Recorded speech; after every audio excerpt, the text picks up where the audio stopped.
મિત્રો આ 2015 નો એક મુદ્દો છે, ખૂબ સારો છે। આ ચેપ્ટરના મોટા ભાગના પ્રશ્નો આમાં સમાયેલા છે એમ કહું તો ચાલે, એટલે ખૂબ સારો પ્રશ્ન છે, વ્યવસ્થિત સમજીશું। અહીં એવું પૂછ્યું છે, સંખ્યાત્મક ગુણધર્મોને આધારે કયો વિકલ્પ સાચો છે। ચલો મિત્રો, અહીં ડેલ્ટા પી આપ્યું છે, એટલે એનો અર્થ એવો થયો કે રાઉટના નિયમને આધારે જે છે એમાં બાષ્પ દબાણમાં થતો સાપેક્ષ ઘટાડો જે છે એ સંખ્યાત્મક ગુણધર્મ ઉપર આધારિત છે। પણ અહીં આપણને ડેલ્ટા પી આપેલું છે, પણ ડેલ્ટા પી જે છે એ પણ ડેલ્ટા પી દ્રાવણમાં રહેલા દ્રાવ્ય કણની મોલર સાંદ્રતાના સમપ્રમાણમાં હોય। દ્રાવણમાં રહેલી દ્રાવ્ય કણની સંખ્યાના સમપ્રમાણમાં હોય। અહીં મિત્રો દરેક દ્રાવણ જે આપેલા છે એ ત્રણેય ઘટક પણ જુદા જુદા છે, માટે દરેકમાં I જુદો જુદો હશે અને દરેકમાં મોલારિટી પણ આપણને જુદી જુદી આપેલી છે। હું પહેલામાં લઉં છું, સમજજો। NaCl નું દ્રાવણ છે, અહીં લેતો જાઉં છું મિત્રો પહેલા વિકલ્પનો જવાબ। તો NaCl માટે હવે તમને આવડી જવું જોઈએ, NaCl aqueous gas Na aqueous Cl aqueous, એટલે I ની કિંમત 2 થવાની મિત્રો, માટે એને માટે I m લઈએ આપણે, તો I m એની કિંમત થવાની I બરાબર 2 અને m છે 0.5, તો બરાબર આ 1 મોલર થયું મિત્રો। ચલો આ બીજું છે સુક્રોઝ। સુક્રોઝ નોન આયોનિક પદાર્થ કહેવાય મિત્રો। C12H22O11 નોન આયોનિક પદાર્થ છે, માટે વિયોજન થશે નહીં, વિયોજન ન થાય, માટે I બરાબર શું કહેવાય 1 * 0.05 એની મોલારિટી આપેલી છે, તો એ 0.05 મોલર કહેવાશે। ચલો ત્રીજું Na2SO4 છે।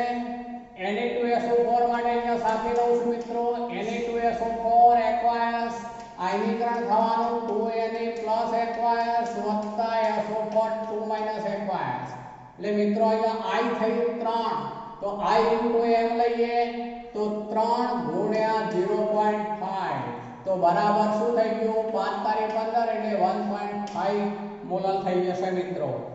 આમ અહીં જે NaCl નું દ્રાવણ છે એની મોલારિટી 1 મોલર ગણાશે, આની 1 મોલર, આ 0.05 મોલર થઈ, જ્યારે પેલો 1.5 મોલર થઈ। હવે delta P is proportional to m એવું ગણી શકાશે અહીંયા મિત્રો। Delta P is proportional to m જો ગણીએ તો અર્થ એવો થશે કે સૌથી ઓછી મોલારિટી જે છે એ, એટલે સૌથી ઓછો ડેલ્ટા P આનો થવો જોઈએ, માટે પહેલું આવવું જોઈએ sucrose. Sucrose is less than, પછી આવે NaCl is less than Na2SO4 નો ક્રમ હોવો જોઈએ, માટે પહેલો વિકલ્પ જે છે મિત્રો શું છે તો ખોટો, પહેલો વિકલ્પ ખોટો છે।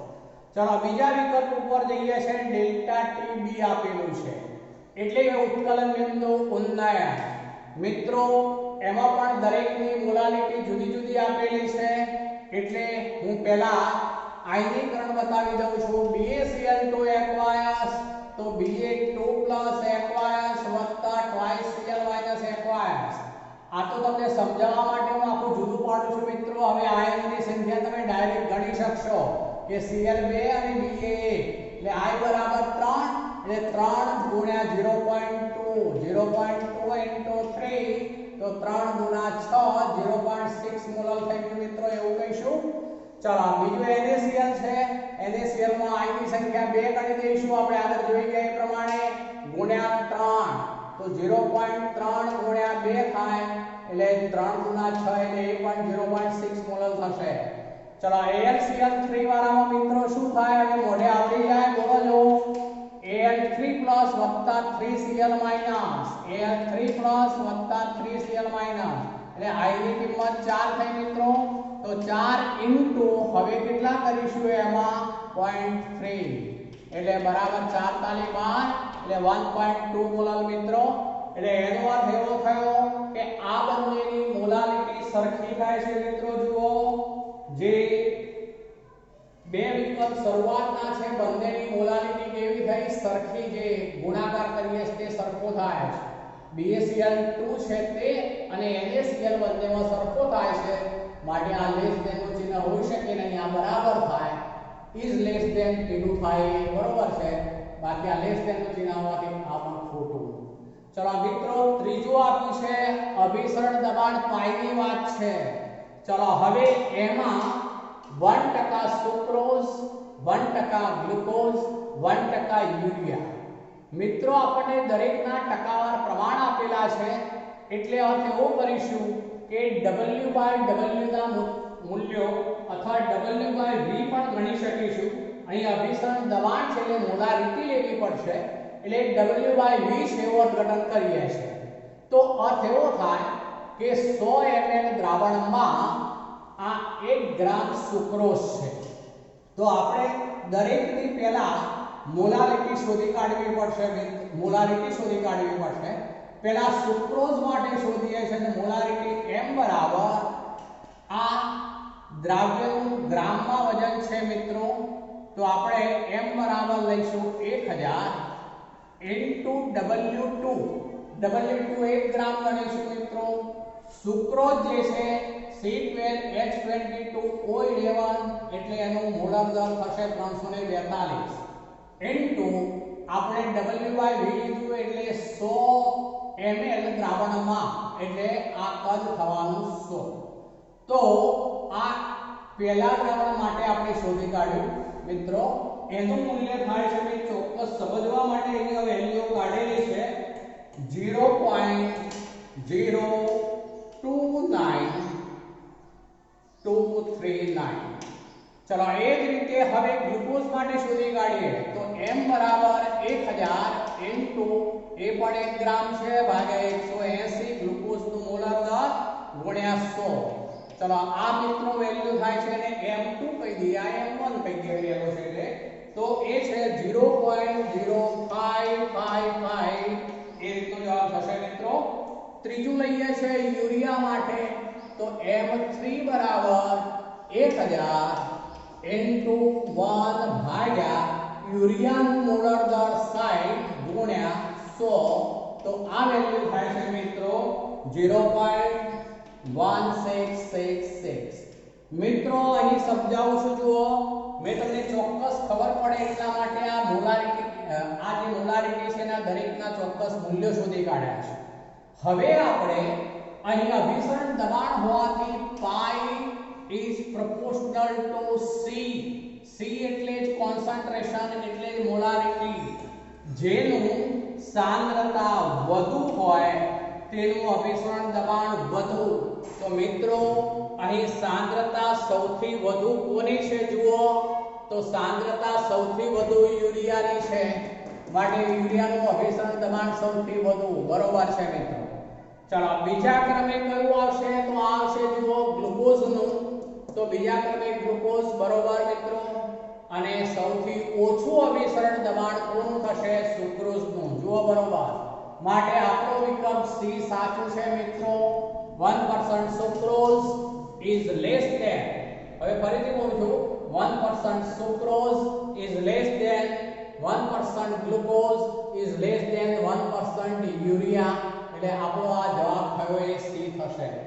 મિત્રો અહીં આવી ગણતરી કરવાની જરૂર ન પડે, ડાયરેક્ટ તમે કહી શકો, જો સમજી લો 1000 ગુણ્યા 1 ભાગ્યા 100 આટલું દરેક પદમાં સરખું જ છે। જુઓ એ દરેક પદમાં સરખું છે એટલે એનો અર્થ એવો થયો કે છેદમાં આ વેલ્યુ જે છે એ જુઓ બરોબર, તો આ છેદ સૌથી મોટો માટે આ વેલ્યુ શું થાય સૌથી નાની, ગણ્યા સિવાય ખ્યાલ આવી જાય। ત્યારબાદ આ જોઈએ છે તો આ વેલ્યુ જે છે સૌથી નાની છે માટે એની કિંમત શું થાય સૌથી મોટી, એમને એમ પણ તમે કહી શકો।